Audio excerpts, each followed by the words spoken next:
All right, well, welcome everybody to Green Circle Live.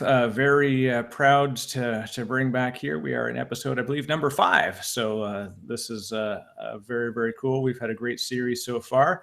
Looking forward to a good chat today. Very honored to have a friend from the community and someone well known amongst many parts of circles in technology. Edward Haletke. Edward, if you want to introduce yourself and tell us a bit about yourself, and then we're going to talk a bit about security as part of a challenge in the industry and how we can introduce it as a practice in all of our lives. Absolutely. Thank you, Eric, for having me. My name is Edward Haletke. I'm a principal analyst at the virtualization practice. I also run it, and I've written several books. I'm a technologist, author, analyst, architect, designer. I even get my hands dirty programming still. Kind of do it all. And I'm also an independent consultant. So it's a different world out here for us. That it is, yeah. Especially you've got an interesting sort of storied background from a lot of different directions, and maybe that's Yeah. the best place for us to start is how did you get to be where you're at today with the virtualization practice and in the context of security, how did this become something that you became passionate about and sort of became part of what you deal with on a day-to-day basis? That's actually a really pretty funny story. It all started with a manager of mine going to me saying, "Do you understand this virtualization stuff?" Now, I can't do the Southern accent and draw really well, but that's what he asked me. And the day before, literally the day before, I P2V'd my workstation the company gave me to be a VM on my laptop, which had more memory, more power. And I needed it because the workstation kept on crashing. So I put it as a VM to keep it from crashing on a laptop I controlled, which was running Linux, of all things. Nice. And it had a firewall and had everything all connected up there. But that's where I got started with virtualization and talking about virtualization. It's actually the prelude to my first book. One of the customers I was talking to early on was an oil and gas company, and they were saying, "Well, we got this all set up, and we have problems with this." And I'm looking, going, "Like oil and gas, is this stuff behind a firewall?" And they're going, "No, does it need to be?" This is before they had a firewall inside of ESX. It's like, yeah, this is designed to be placed behind a firewall. I gave them the reason why, and the whole stem is actually I've been building my own firewalls for a very, very long time. I've been doing forensics on those firewalls for a very, very long time. I never used a pre-canned anything. I built my own for ages. I even have a set of yellow books. Yep, here they are over here that are purely just the security books from O'Reilly. Let me just do that. One of them is building your own firewalls. I got to say that you probably have the largest O'Reilly collection outside of the team at O'Reilly right now. Well, some people have a few animals. I have the zoo. I and actually, the funny thing is, I've used all these. These aren't just books I got because hey, it would be cool to have them. No, these are books I've used for my career. It span everything. I still use quite a few of them. There's a shelf down here you can't see right here that has books I don't use anymore. But when I bought them, I was using them almost every day. So I kept my history as well. But my background is not security. My background is engineering. I mean, aeronautical and astronautical engineering and high performance computing. I did fluid flow simulations early in my career, worked at another company doing graphical libraries for high end graphics. And in between all of that, I started picking up, running my own firewalls, setting things up in my own house, how I want my lab set up. And it kind of all stemmed from there. But when it hit virtualization, came and there was no security. This was a big deal to me because you think about it, you now, instead of having the door to your data center be a physical door with a lock on it that you need a key fob or some sort of key code and key access with a camera outside the door, make sure they know who's coming in, you don't have that. Yeah, we had suddenly, created all this sort of agility in being able to deploy infrastructure quickly, except it was meant in the context of, storage virtualization and CPU and memory virtualization, so compute virtualization. But it seemed like security it was already lacking. Well, And absolutely. now suddenly left even further behind, right? Well, when ESX 152 and 2.0 and 2.1 came out, it actually had nothing. It wasn't until 2.5 that actually security came in as a firewall in the service console or the management console of the appliance. I mean, if you think about it, virtualization is nothing more than a high-performance computing engine. It runs workloads just like an HPC environment. It's multi-threaded, yet you give all your keys to your kingdom to very few people. And if someone is a bad actor, they can destroy the system in the seconds it takes them to create it. Before it took longer. Now it doesn't. And when you go to the cloud, it's even worse. I mean, you thought you had problems in a data center without virtualization. You multiplied those problems, security and everything else by 1,000 once you virtualized. Once you go to the cloud, you multiply it by 1,000 again. It's exponential versus, just going on with steady state. I did a talk early on in 2005 about the need for a firewall before you put up your VM. Your host, your virtualization host, a need for data protection or backups before a plan for that, some sort of disaster recovery plan. And they're all tied together in one way or another. And along this journey of building my own firewalls and starting to look at forensics and actually collecting 2 terabytes of data a day, just on one machine doing forensics and all the scanning, I started thinking about, what's wrong with that? So it's been an interesting journey. It's still going on. I'm still learning a lot. That specific point, let's pick up on that for a second, as that's always a very interesting one. So you talk about, one installation, 2 terabytes a day, and it brings me back to that constant thing that we hear. They use the phrase a lot now, is in data rich and information poor.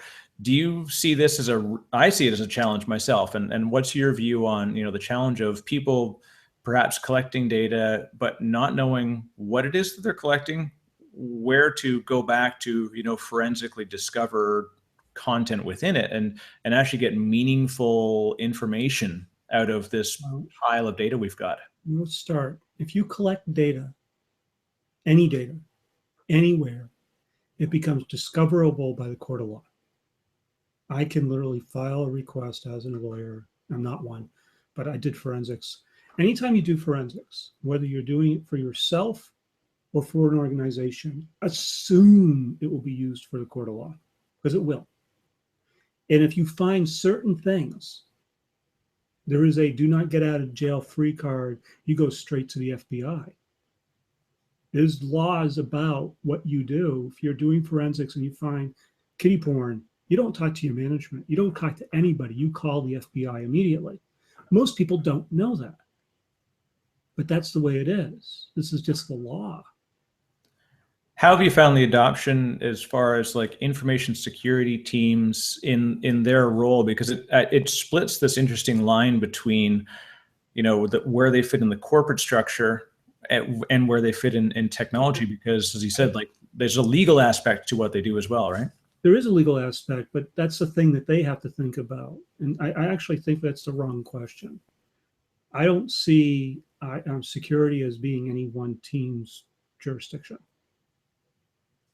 Security in any organization, let's pick the family unit. Security in the family unit is everybody's job. It's the parents' job to educate the children to be safe, right? To do things safely. It's as simple as don't cross the street in the middle of traffic, right? You can put a short restraint on, hold them back from running out. That's pretty normal. That's how we educate our children. In the workforce, we can't do that, right? Don't do this, jerk them back. No, we can't do that. It's very different. As we get older, our mind has to shift.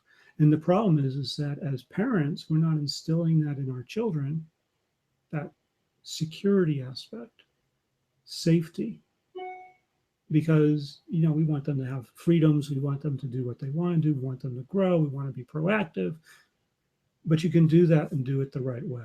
Right. But I don't see security as being any one team's problem. It's everybody's problem. But there is a legal aspect for forensics that's different than security. Right. That's two questions there.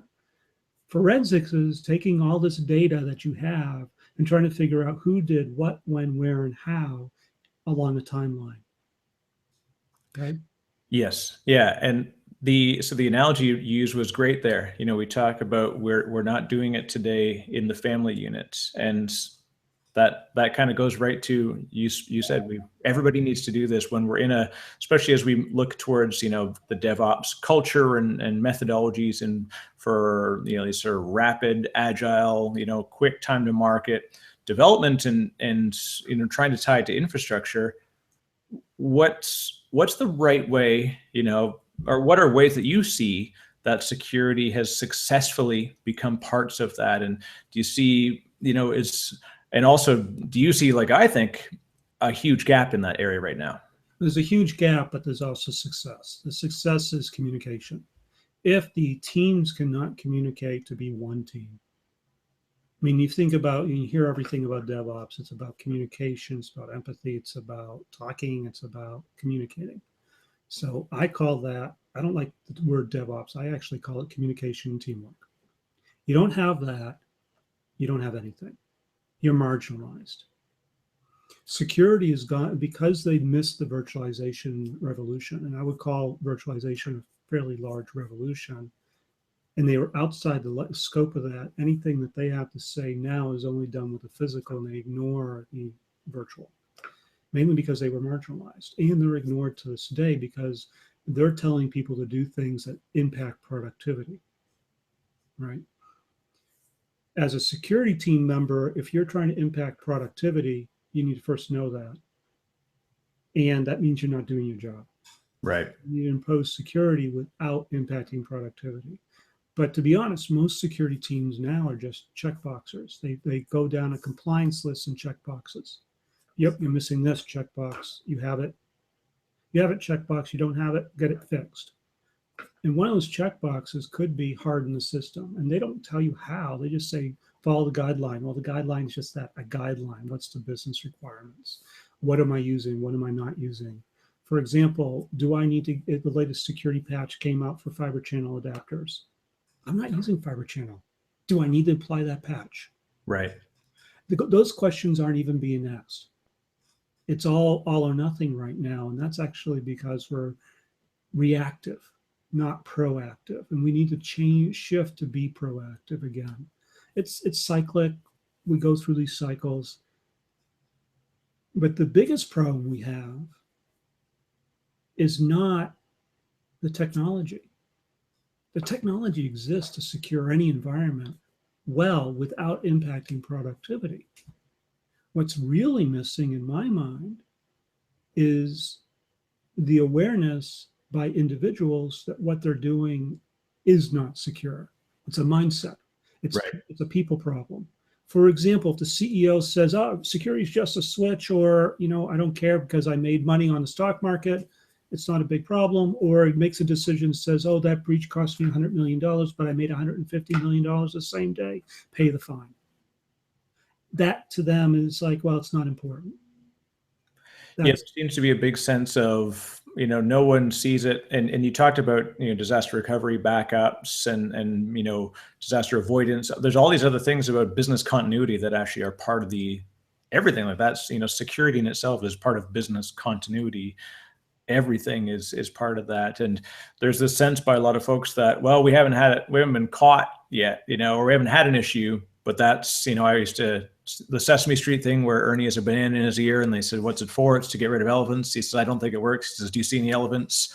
that's how a lot of people treat security, right? They're like, well, look, we haven't had a breach yet. Well, have you looked? Actually, no, you know, it used to be that the average time to discover a breach was 360 days. Wow. Right now, I think it's only months.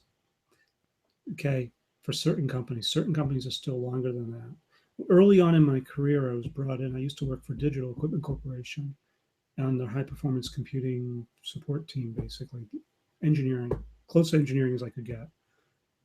And I was doing multi-threaded programming, but I got brought in because I knew Linux and Unix very well about a breach. And I said, the first thing they said, well, what do you do? I said, restore from not a backup, but reinstall and recreate. And the teams came back to me and says, oh, they decided to restore from a 7-year-old backup. And I said, well, where did that get on? And they said, well, yeah, they found out they were breached for 7 years. Wow. So it's not a matter of if you're going to get breached. Assume you are. This is the problem. You got to assume you already are. What do you do now? Where's your incident response? Assume you already are breached. How do you discover that you're breached? Who's involved? And how can I protect the individuals in the company, in the organization from being hurt further? Whether that's individuals or customers or employees. Right. Right. So detecting that you're breached, that's the key. Once you know how to do that, you know what was breached, and that's where the forensics comes in, and that's a different group. It should be a different group. It's kind of like it should be one outside the bounds of everything. They can do it. They should be able to discover anything about anything to do their job.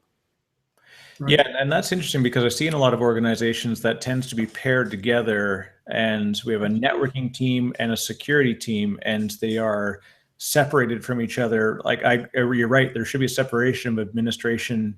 No. I said forensics. No. That's right. Like on the forensic side, I mean, like the people that will do the forensics side of it, what the problem is that they tend to bring the security controls into that group as well in a lot of organizations. And most of the ones I've seen, the big organizations, the forensics team is completely separate. It usually is a subset of the networking and security teams, yes. But when they're activated, they're separate. They're in a clean room type of approach. Forensics is very different. And I'm not going to give a forensics mindset. That's a completely different foreign mindset to most people. It's all about observation. But when you start talking about security, the first thing I have to do, and this is something I've been training my family for a long time, is very simply, my mom, for example, uses a computer. Everybody's mom uses a computer. She's older than dirt. I mean, come on. My grandma uses a computer. She's older than dirt. She was around when the first computers came out. You know, this is big deal to her using computers. She has a language that's all her own about these things because she used them when they were still, punch cards. It's a different language than what we have today. Half the time I don't understand her. But she does understand how to use email. And when you think about it, email, phishing attacks, spear phishing, all these different types of attacks coming in through email, one thing is true. They all click on something without checking first. Now, there's a technology that will help you called Bromium, but not everybody can afford Bromium. You're not going to use it for your family. You're going to use it for your organization if you can afford it. But, the simple rule is don't click on anything. It's not, don't worry. It's just don't. Right. It says the link, don't click on it. Oh, it's something about no, you don't have that bank. Read, understand. You've got to read and know what you're doing. That alone took me several years to instill in my family. Now, my wife, not a problem. She did it naturally. My mom, on the other hand, very difficult. But now she doesn't click on anything without asking me, which takes years, but it's training. There's other things like, for example, the questions I always ask are of individuals for training. This actually came from OPSEC training for military personnel. So operational security is not about a computer. It's about you. And that's the start. As an individual, I need operational security measures. I need to understand situational awareness. I need to know when to do things and when not to do things. And that's, if I can teach a person, a parent, to protect their family, that'll translate to protecting the organization. Too much right now about training is, well, you need a strong password. What's a password? Right. What's strong? Well, you need something you can remember. You can't write it down. Well, any password I write down, any password is strong, I won't remember. I'll have to write it down. Yeah, I remember there was on one of the Microsoft, the MCSE exams, and it was like networking and security. And that was actually one of the questions was, if you set the require, strong passwords, I forget what the wording on was it, does this make it more secure? And the actual answer was no, because of that very thing. They said it actually encourages people to create extremely strong passwords, which requires them to write them down and most likely put them on a sticky note on their monitor right beside or underneath their keyboard. And you walk around the organization today and you can physically flip over, 50% of keyboards, and there's a sticky note under there somewhere with some piece of information that really shouldn't be there, right? And it's a short password, and for Windows, it has to be greater than 16 characters to be actually secure. So why not use a passphrase, something that you know that no one else will, that you can remember, and you can do it that way. I did a secure coding class in Europe one year, one week actually. It was very, very cool. I was with a bunch of architects, and teaching people just like yourself is very, very hard. But people just like yourself listen. Right. They all listened to me. They asked the really important questions. And it wasn't about until a year later that I realized I was successful. Because the guy came back to the company that hired me to do the course and said, you know what, we implemented every one of his suggestions and more. It's like, okay, that's success. So they're now doing secure coding. They've taken the training and they live it and understand it and think about it as part of doing architecture. Right. Right. That is adopting a set of tools that you normally don't think about. And it's all about how you think. For example, you walk into a coffee shop, would you access your bank from there on your iPhone? Unfortunately, a lot of people tend to do so. I very definitely do not. Well, I don't either. Or, hey, I go in the coffee shop, I sit down with my back to a wall. Is it safe now to access the network? Right. Not unless you're using a VPN with pre-shared keys. Okay, well, I can do that. Why do you want your back to a wall and not a window? If you really had to work from a coffee shop, which I have, I always sit in a corner with my back to two walls. No one can read what I'm writing because half the time I have to type in a password to get somewhere. Right. Is that because I'm paranoid? Maybe. But I've taken the risk of someone being able to read over my shoulder completely out of the picture. Yeah, I can't count the number of times that I've been on a subway or public transit and you're standing over top of somebody and they're reading a document which says, and I've seen ones that are literally like government document, says very, very clearly on it, confidential, departmental use only, et cetera, et cetera. I mean, yeah, there's physical parts so that we can protect ourselves. And that's the thing is if I can do physical security and teach you that mindset, it actually does translate to virtual and cloud security. What you do in one is the same mindset you need for the rest. And that's the key. There's no changing mindset. There is just one mindset, and that is to be aware of your surroundings and what you're doing and when you're doing them and who's around you or what's around you. For example, another example, in my last home, I lived out in the country. Okay. I had a wireless access point, and almost everybody does. I lock mine down by MAC address and a few other things. Implement two-factor authentication, whatever you need to do it. But the interesting thing is that I actually, before I accessed my bank over the Wi-Fi, which normally I did not do, I looked out the window to see if there was a car on the road. Why? You go to New York City, you can literally walk around New York City and never lose network access. Right. It takes less than 2 minutes to break a Wi-Fi access point. Most people don't know that. The guy's been sitting out there for 2 minutes. I'm not going to touch it. We've come a long way from war chalking. You don't even need it anymore. It's known that there are insecure networks everywhere you go. That's right. And it's all about awareness. When you use it, why use it, and if you need to. I mean, one of the things that I always tell people is like, don't use your phone to access your bank. Don't use a Wi-Fi access point to access your bank. And by the way, don't even use LTE or 4G, because in a conference center, they have hotspots throughout the conference center that just translate to Wi-Fi. Right. The same network the Wi-Fi is on. So if I can break one network, I got them both. Or there's pineapples now that can do the same thing. The main thing is to know when you're doing it. Go to a well-known system over a wire using a really solid VPN with pre-shared certificates, and then you're fine. Again, mindset.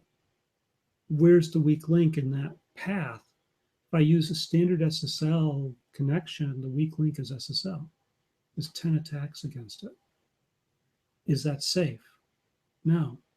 Security people have also trained people wrong. We go off and say, hey, you know what? Instead of showing people how to look at all those messages and say, hey, I got a security breach or I got a bad certificate, we just say ignore. Right. Don't ignore. If you don't understand that cert or where it came from, don't accept it. Period. And I did that in one class, and people going, why you're not ignoring? It's like, that's because I'm looking at the certificate and seeing if it's the right one. And they're going, well, how do we know? It's like, simple. The information's there, right? The information is there, and you need to know what you're doing. So one of the things that I do, like I use Horizon View. In an iPad, you can't stick a pre-shared certificate on it easily. There is a way, but I don't do that. Is memorize parts of the fingerprint. Don't start at the beginning. Everybody knows the beginning. They can fake the beginning. Right. Look somewhere else. Pick a chunk of that signature, that fingerprint, and memorize it. And then grow that every time you see it. And eventually you'll get the whole fingerprint until it changes. And it should change fairly regularly, fairly often. When it expires, you should do a new one, and so forth. You don't keep a 360-year certificate. A year one or 2 year may be sufficient, or even less, depending on what you're doing. But again, mindset. What's the risk? You got to understand that. That's the hard part.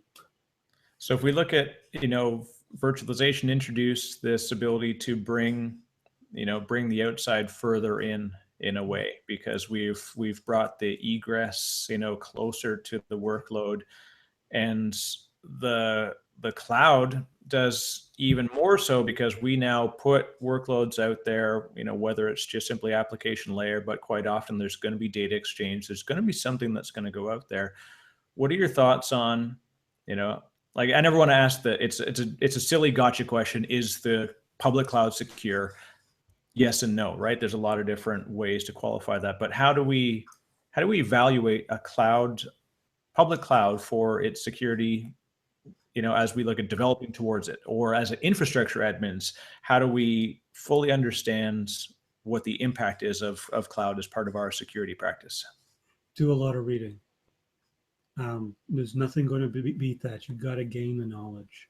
And if you can't get your questions by looking at the help pages for that cloud on security, then you need to go and contact the cloud and say, look, we're using you. I need more details. If you can't find out how the cloud is securing your environment, you will duplicate what they do. If you can't find out, you have to do it. In the United States, and I'm going to particularly say the United States because the EU is slightly different, any breach is not a cloud responsibility. It is your responsibility. So if you don't know what the cloud is doing to secure your system or your environment, and you don't do anything, you're at risk. And it boils down to is knowing what those risks are. Now, for example, Amazon used to not tell anybody about what they did. Nothing. They said, we can do it better than you can. It's like, agreed, you can do it better than I can. Prove it. I need an audit. Prove it. Right. Without that audit, I can't go to my compliance folks and say I'm compliant, which means that I get fined, which those fines are not inexpensive. They can several hundreds of millions of dollars, depending on what you're doing, or several millions of dollars if you're at the lower end. Okay. Fines, compliance. That's why most security people are compliance folks, really. But true security starts at compliance. You go past it. So with the cloud, you have to read a lot. You have to understand how they do security, how it impacts your particular scope of the environment. For example, a cloud can claim to be PCI DSS compliant or PCI compliant. It's like, okay, well, what's the scope of that compliancy? Is it you? No, it was their parts, not your parts. Does some of it translate over? Perhaps. What? Don't know. They have to tell me. So I can call up Amazon if I'm a customer and saying, hey, I got this question about, do you do X, Y, and Z? And most likely I may or may not get an answer. Right. So you need to truly understand what they're doing in order to know what you don't have to do. Because remember, going to the cloud is not about meeting the cloud security policy. It's about meeting your organization's security policy or your security policy. If the cloud doesn't meet it, you have to make sure it does. Customer first, right? We have to respect our own requirements, and yeah, it should be outward in. They have to meet our requirements, not us map to theirs. And well, if you can, then life changes, right? It's when you start dealing with a cloud, it's a partnership. So you actually have to know what they're doing and try not to duplicate it, so you don't stress them or stress your own environment. There's a lot more involved with this as legal considerations as well, specifically about risk and liability. There's also security considerations, again, about risk and how do you handle incidents. There's also compliance. They are 3 or 4 different things. Compliance is not security. Security is not compliance. But I'll guarantee you the one most important thing that anybody can do to be more secure is stop saying security is bad. No, I'm serious. Security's in my way. I'm going to ignore them. No, that's wrong. Blah, blah, blah, security, or, it's just a switch. Stop saying that stuff. Just accept that you have to be secure. Think about it from the perspective of your family and money. Do you want to lose all that? Yeah. How do you protect your family? That's an easy question, and everybody forgets to translate that to that. And no, I would actually the admin side too. I've hit that, that sort of organizational wall where you're getting ready to deploy something, and then they say, well, we have to do security scans, ensure we've got compliance. The security team, I mean, let's talk about this part. The security team has not been part of the process from day one. They failed. Right. You cannot do it after the fact. As part of architecture, as part of design, as part of development, as part of agile, security is lockstep with them. If security says you can't do that because I got to run scans, I'm sorry, that's a checkbox for compliance, not security. Right. And it also implies that security was not part of the decision all the way through. It says they're a checkbox at the end. That's a failure in my book. You cannot bolt on security. Example, I was at Dynatrace Perform. Great conference. I was there for Ixia. Ixia does a testing engine, basically, called Breaking Point. They have 15,000 or 35,000 attacks into it. So not only they are a load testing device, but they are also a security testing device. They're literally trying to find the breaking point of an application. So they're able to do, yeah, both pen test and load test all as part of the same. Pen test, I would not say, because pen test is more than that, but they can do certain security tests that you normally wouldn't be able to do at the scale of the application. Okay.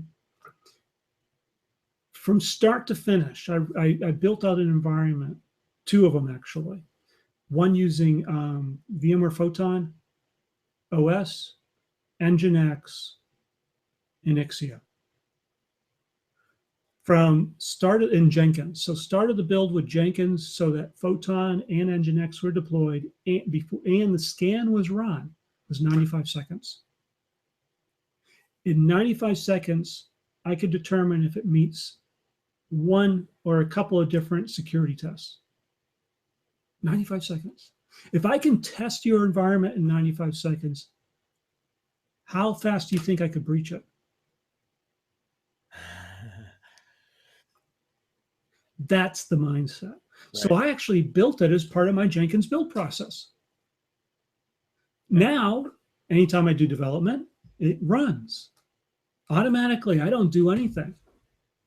And that's absolutely the right practice. So we talked, our last podcast was around CI/CD and embracing part of it. And there's a lot of, tools and processes we've put into that to make it, accepting that we have to have codes, formatting that's got to be clean. We've got to have the entire testing workflow, unit tests, everything. And everybody was slow to adopt that, or not slow, but sometimes there were challenges in getting everybody to accept. It's called trust. Most people don't trust that their automation is going to work as well as they think it is.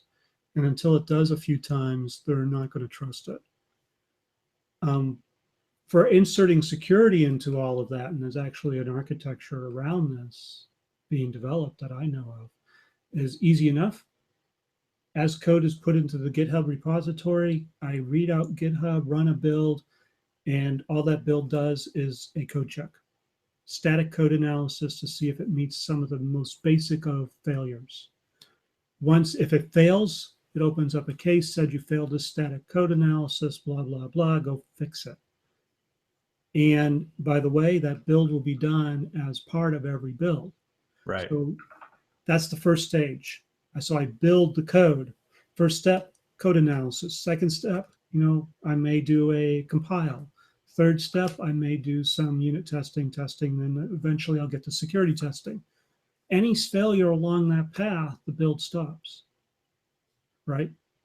You can't ignore the security parts of it. And right now, a lot of people don't do the code analysis and they don't do the end testing. Do you have any tools or products that you use today that you would recommend using, Edward, or places we can go to learn more, about how to add that as part of our workflow? Well, there's a white paper I wrote on using Ixia for basically doing scale security testing and in an agile CI/CD method. That's actually really important. You can get that off of the virtualizationpractice.com. The actual name of it is, I'll get that by the end. And we'll include that as part of the show notes as well. We'll make sure to add in a link to that to point back to you, as that would be a great resource. The other one is you really want to look at security is not just for, if you go to virtualization practice/resources, if you look at the TVP link, there's a few things. Adding scale and security testing to the VMware environments. Actually, you can do the same for KVM environments. There's also one on the secure hybrid cloud reference architecture that is about how you would secure a cloud, and using application performance management for security. In other words, using APM tools to give you a head start on whether or not your security has been breached. And that's all all the stuff is on the premise that I need to be able to first detect in my code that I have put out insecure stuff. But once it's out, I have to monitor it, right? If I skip the monitoring part, that's the bad part. So it's a full life cycle stuff. And I also have to build out the infrastructure, the environment securely and hardened So when you look at all three of those, it's actually very, very important.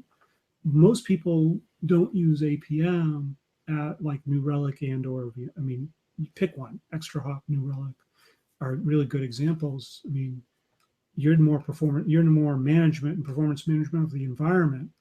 But I mean, even with VM Turbo, when you start looking at everything, you'll notice that when you have a breach, performance changes. Right. Sometimes it changes for the better. It's like, well, why did I suddenly become more performant? Well, they're bypassing a whole lot of code. That would be bad. Just as bad as, oh, it impacts performance negatively because, hey, they're doing things you normally don't want them to do. So using an APM tool is really nice. I mean, for example, I had a breach to my site. I mean, I'm constantly under attack. Excuse me. Yeah, that in itself is a great thing, right? We assume, I say we, it's assumed sometimes by a lot of folks that, well, they must be safe. You're like, no, they're continuously under attack. It's just that they've managed to stave it off. Well, or the wrong attack hit or something like that. So I was constantly under attack, and I run New Relic on my website because it's a code level view, and for development purposes, that's actually incredibly useful. Dynatrace has Ruxit and a few other things. There's a bunch of other tools like that. And what happened was I noticed that a bunch of the performance went and it just died. Things got incredibly slow, and I noticed there was a lot of external traffic that normally wasn't there. Within 5 minutes of the breach, I was able to discover the breach and remediate so it wouldn't spread any further. And then I just reinstalled and recreated everything after checking the exploit DB and a bunch of other data to say, hey, would what I have there really the cause of it? And once I fixed all that, and then added in more monitoring, it didn't happen again.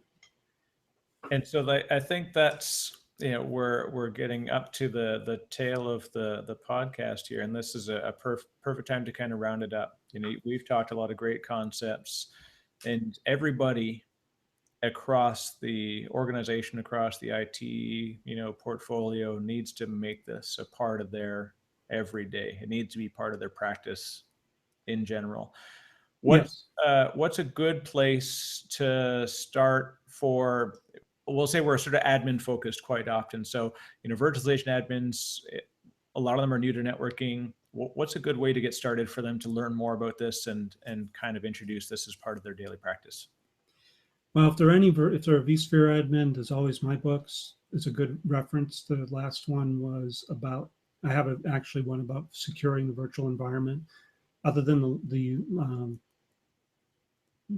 name of the vSphere version, it's all still very, very appropriate. If you're running Hyper-V, Xen, or KVM, you know what? It still applies. That's one resource. Another one is Mike Foley's write-up from VMware on secure virtual environments, virtual infrastructures, and how they do it with vSphere. To be honest, every other hypervisor does it something similar. So that's another good reference for starting to think about this. The hardening guides are also incredibly good to start with, but it really is, you got to start asking yourself, what is the risk of doing this activity? Right. If I am doing automation, who has access to it? Just start with that question to yourself. Who has access to the environment?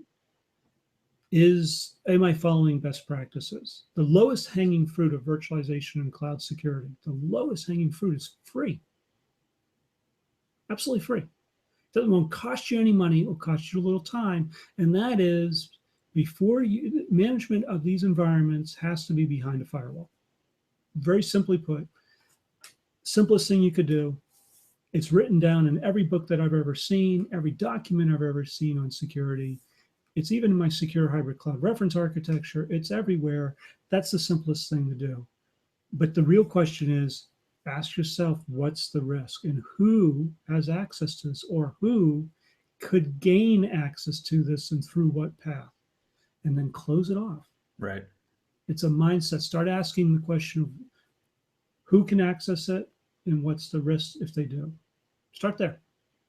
That's a perfect place to I mean, start. there's huge amounts of material, but it really starts with changing your own mindset about what you have to do your job, and whether or not what you're doing is putting your job at risk. I think those are words to live by. But with that, Edward, how do we get a hold of you if people want to reach you? What's the best way to contact you further if they have some more questions? I am Texiwill, Texiwill, on just about everything. That's Twitter, as and Google. known as Disco Posse. I always love our handles that have like odd names, and we could probably do a podcast alone on some of the people's handles and where the origins were from. So I've never told anybody the true origin other than that it started when I was in Texas. Nice. So at Texiwill on Twitter. We can find you, of course, at thevirtualizationpractice.com. What else? What other good resources do we have that we can find you at, Edward? www.astroarch.com is where my technical blog is. You can find me on Skype at Texiwill. You can find me on the VMTN forums if you need to get a hold of me there, Texiwill. You can find me on Google Plus, again, Texiwill. It's kind of a theme. Matter of fact, I'm on IM as Texiwill all over the place.